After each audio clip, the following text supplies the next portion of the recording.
Welcome to the video review show. Today, we're diving into something a bit different, a video that really offers a unique lens on, well, some very common substances, stuff that genuinely made me stop and, think. Yeah, it's definitely thought-provoking material. Okay, let's unpack this. We're going to be looking closely at a video called Drugs, Alcohol, Tobacco, How Do They Really Affect Us? And our source for this is the YouTube channel 190 Vision. They put out some really interesting content. They definitely have a specific perspective. Right. And in this video, we hear from Laura. She's the host you see on screen, and also her husband, who they just call Coach. Yeah, Coach is mostly off camera, but you definitely hear him chiming in. Adds a certain dynamic to it. Totally. Laura even jokes about his dramatic face sometimes, even though we can't see it. It gives it a kind of personal feel. Right. But the core question they're asking here is, well, it's pretty out there. Beyond the physical stuff we all kind of know about or think we know, it really happens, according to them, on a spiritual level when we use these things. And that's the key, isn't it? The spiritual level. Exactly. 190 Vision offers this view that goes way beyond, your standard health warnings. Hints at surprising facts, a whole different framework. What's fascinating here is precisely that shift. We're so used to talking about biochemistry, liver damage, addiction cycles, the physical. The tangible effects. But Laura and Coach, they pivot. They ask us to consider this whole other dimension, the spiritual realm, and how these substances might interact with that. So our mission today? Our mission is to really pull out the core ideas, the surprising bits from what Laura and Coach are saying. Help you, the listener, understand the potential implications they're suggesting, these sort of unseen effects of common substances, all through the lens of 190 Vision. This is 190 Vision Revisited, where reflection sparks transformation. Okay, so let's start where they start. Laura kicks things off asking something really fundamental. Do people really know how these substances affect us physically? And Coach's answer is pretty blunt. No, not really. It makes you stop, right? Yeah. Because we feel like we do know. We've seen the ads, read the labels. Heard the stories, yeah.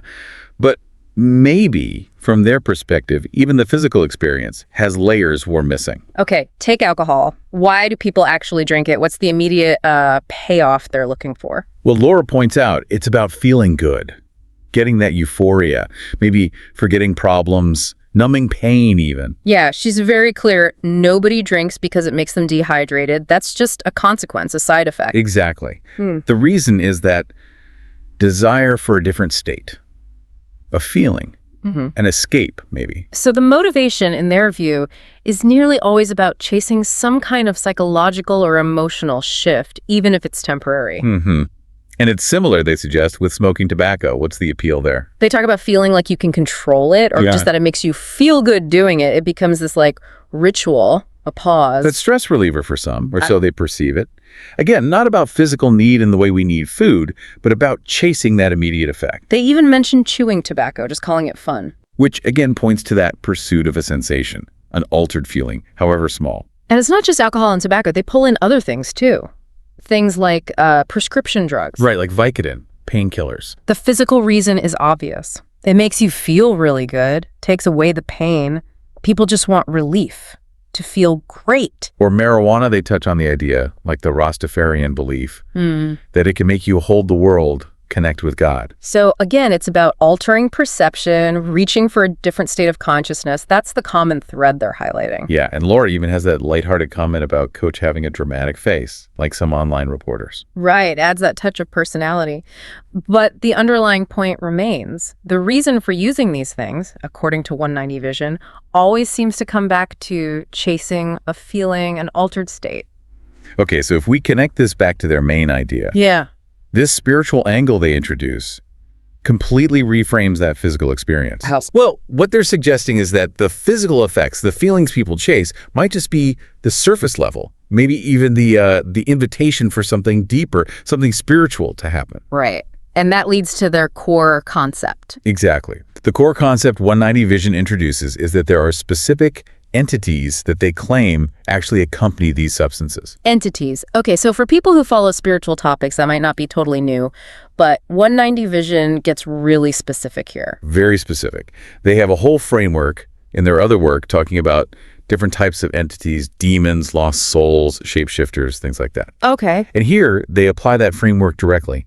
They name specific entities for specific substances. For example, there's the alcohol entity, directly linked to alcohol. So like booze has a buddy. Essentially, yes, in their view.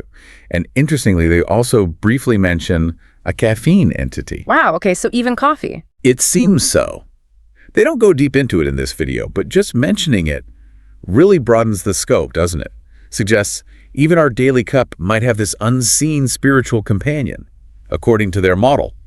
That's something to think about. What else? Then there's the tobacco entity, and crucially, they distinguish it from the nicotine entity. Okay, what's the difference there? They say the tobacco entity is linked to the plant itself, but the nicotine entity is specifically tied to the nicotine, especially in cigarettes. So a cigarette smoker might be dealing with the nicotine entity primarily? That's what they suggest. But maybe other tobacco products like cigars or chewing tobacco, even if lower in nicotine, still carry that tobacco entity because of the plant matter. It's quite a detailed distinction. Okay, so where does something like vaping fit in? That's huge now. Right. Laura mentions Coach kind of schooling her on vaping. And even if some vapes have less nicotine, they point out all the other chemicals involved. Yeah, there's a lot of stuff in those liquids. And the implication is that those chemicals are still messing people up, energetically speaking, maybe inviting other entities or just having their own negative spiritual effect. It's not just about the nicotine level. What really struck me is how they don't just focus on illegal drugs or recreational stuff.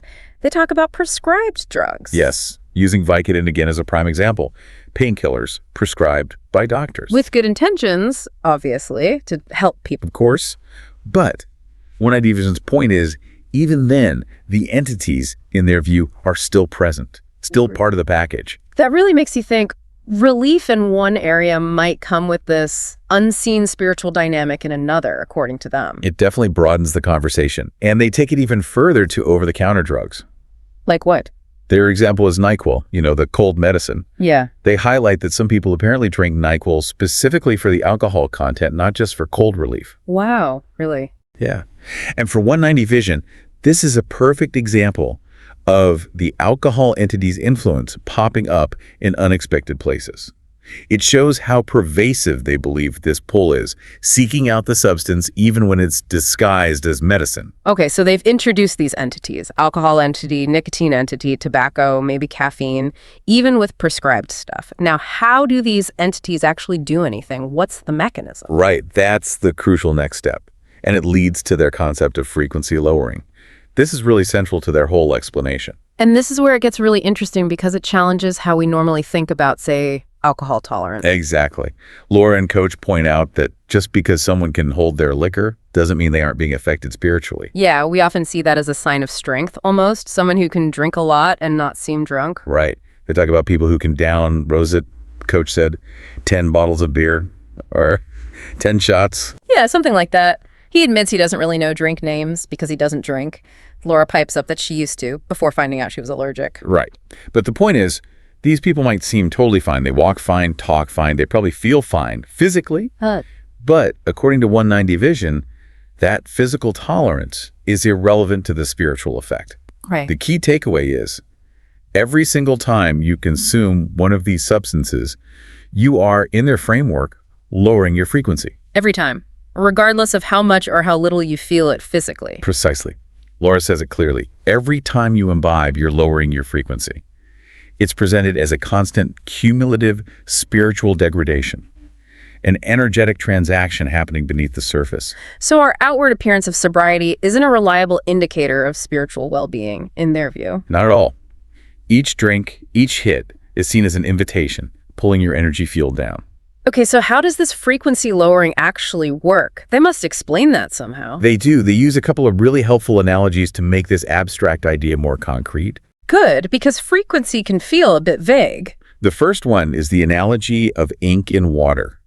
Picture a clear glass of water that's us, our natural higher vibration. Right. Now drop just one tiny droplet of ink into it. Right, the whole glass changes color, it gets cloudy, dark. Exactly.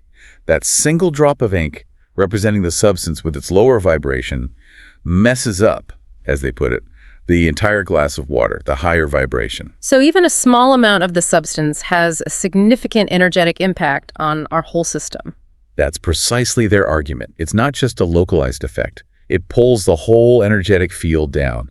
It's a direct spiritual consequence, a recalibration. Okay, that makes sense as an image. What was the other analogy? It relates to basic chemistry and osmosis. Think about how systems try to balance concentrations. A higher concentration might draw from a lower one, or things naturally move towards equilibrium. Right. They suggest something similar happens energetically. These substances exist at a lower frequency. When we introduce them, our system tries to balance, which means our naturally higher frequency gets pulled down towards the lower frequency of the substance. Like a spiritual gravity almost. The lower frequency pulling the higher one down. That's a good way to put it. It's how they explain the creation of spiritual vulnerability, how these entities supposedly find an opening. Got it. So let's apply this. They talked about marijuana specifically, right? Yeah. How does that fit into the frequency idea? Yes, marijuana is a really important case study for them. They do acknowledge potential medical benefits. They say it helps people on the medical side, like with pain. So they're not just dismissing it entirely? No, but they make a very sharp distinction based on how it affects you and therefore your frequency. Okay. When people are smoking marijuana, the effect is getting high, altering perception. Laura says they don't know they get drunk, they get high, but that very alteration of faculties, that change in perception is the key indicator for them. The moment it does that, it's messing with your frequency, lowering it. You might feel connected to something vast, but from their perspective, that state is achieved because your frequency has been modified, potentially opening you up. Okay, but what about other forms, like CBD oil? Ah, yes. They specifically mention cannabis oil or CBD oil. CBD, from whatever CBD oil, cannabis oil is how they phrase it. And that's different. Yes. They say that form is fine to use. Why? Because it doesn't alter your perception or affect your faculties in the same way. It provides the potential medical benefits without the high. So the crucial factor is whether it messes with your perception, your normal state of awareness. Exactly. According to 190 Vision, the moment a substance alters your perception or affects your faculties, if you start seeing or hearing things that are not there, for instance, that's the sign. Your frequency is being adjusted, lowered, and something significant is happening spiritually. It's not just a brain chemical thing, it's an energetic shift. Wow. Okay. So lowering the frequency opens you up. What happens then? This sounds like it's heading into some concerning territory. It does. According to Laura and Coach, this lowered frequency makes you incredibly vulnerable. You become, in their words, open to anything that's out there. And out there, in their view, means these entities we talked about. Primarily, yes. This lowered state is like leaving the door unlocked and wide open for attachments and possessions. Possessions? That sounds intense. It does. One type of entity they focus on here are lost souls. These are spirits, they explain, who haven't moved on, who think they're alive, and are basically looking for a body to latch onto to experience things again. Okay. So imagine a lost soul who used to be a heavy drinker. They pass away, but remain at that low frequency associated with their past habits. Right. They will then, according to this framework, be drawn to a living person who is also at that low frequency because they're drinking. The lost soul attaches, tries to influence the person to drink more, essentially trying to get their fix vicariously. And this could explain sudden changes in someone's behavior. Drinking way more than usual, acting differently. That's exactly what they suggest. You see behavior that you're not used to seeing. It might not just be the person, it could be the attached entity pushing them. That's a pretty unsettling thought. It gets even more disturbing. They claim if the lost soul was abusive when alive physically or verbally, they'll attach and try to influence the living person to act out in the same abusive ways. So the entity is trying to transfer its old behaviors onto the host. That's the idea. The host, being at that lowered frequency, becomes susceptible to this influence, maybe not even realizing where these urges or changes are coming from. The entity has found an energetic foothold. Okay, wow. That's a lot. But it doesn't stop there, does it? They connect this to physical health, too. Yes, and this is where their claims become particularly startling, linking frequency and entities directly to physical disease and even family well-being. How so? Disease transfer. Exactly. They make the claim that because the entity and the host are vibrating at a similar low frequency, an entity that had a disease while alive can potentially transfer that disease to the person they attach to. Wait, seriously? Like pass on an illness? That's what they propose. They use diabetes and cirrhosis of the liver as examples. We normally think of cirrhosis as a direct result of drinking damaging the liver. Right. Cause and effect. But 190 Vision suggests it might not just be the alcohol's physical damage. It could also be the entity creating havoc on your physical body. The entity's presence and low frequency itself manifests illness in the host. That fundamentally changes how you'd think about those diseases. Absolutely. And they back this up with anecdotal evidence, stories they present as physical manifestations of entities. Like what kind of stories? They talk about people who are heavy users, drinking, smoking, drugs altogether. These people reported waking up with unexplained bruises on their bodies. Bruises? From what? The implication is from the entities interacting with them physically while they're vulnerable, maybe asleep.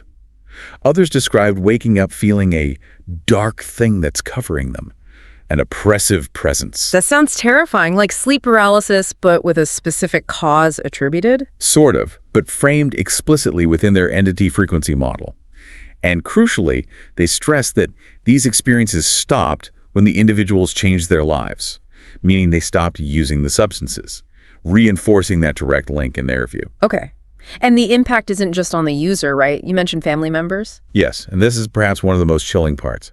They give an example involving the impact on family members, specifically parents who smoke. Okay. They claim that the parent's smoking habit can lead to their child being attacked at night by the smoking entity, causing recurring nightmares. The child. Yeah. Attacked by the parent's smoking entity. That's the claim.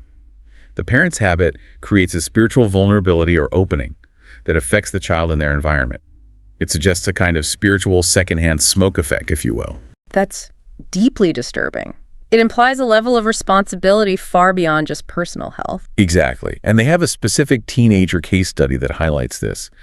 A teenager was suffering from nightly attacks, terrible nightmares. Okay. The family tried everything, even bringing in pastors or priests for exorcisms, traditional spiritual help. But nothing worked. Why not? Because, according to 190 Vision's assessment, the problem wasn't demonic possession in the typical sense. It was specifically a smoking entity causing the trouble, likely linked to someone in the household. So the traditional methods didn't address the specific type of entity involved? Apparently not. The issue was only resolved after they worked directly with the teenager, having her do certain things, presumably energetic clearing or frequency-raising practices tailored to that specific entity, and she got better. Wow. It really hammers home their message. Even something commonplace like just smoking isn't just about physical health risks.